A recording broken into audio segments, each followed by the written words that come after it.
If you keep up with the channel, you'll know I've been complaining a good bit lately about missing videos and not having a chance to film stuff, and this one slipped right through the cracks and I didn't get a video on it.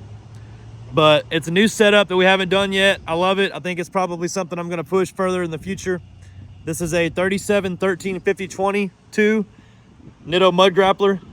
Super popular tire right now. Everybody's kind of going for it. It's what I have on my Tahoe. I love the way that they look. I love the way they sound. They ride amazing. This is that G21 wheel that we've been selling a bunch of.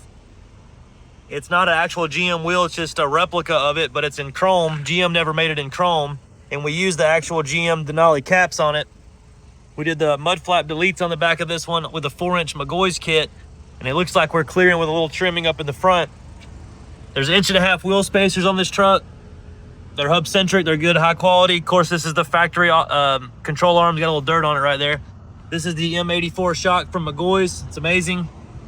Something else about this 4-inch kit, you've seen the kit on my channel, but you haven't seen me do the faceplate yet. This is the black billet faceplate that McGaughys offers for this kit. So behind that, it's actually just a black piece of metal.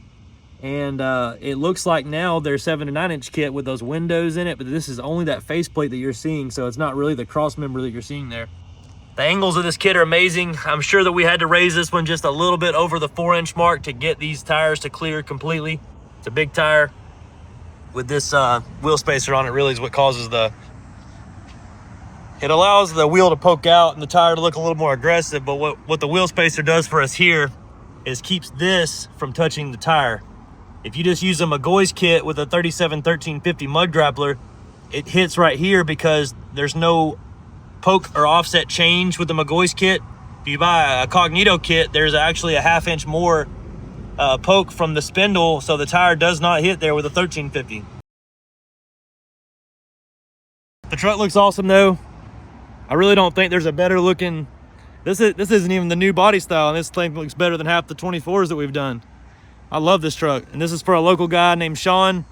He does a lot of business with us, and I don't think I've given him a video yet, and that's not for any reason, it's just timing, but wanted to give his company a shout out. Obviously, they're a property management company. They are out of Forsyth, Georgia, been around for a long time. They do projects in and around the home and your business, commercial.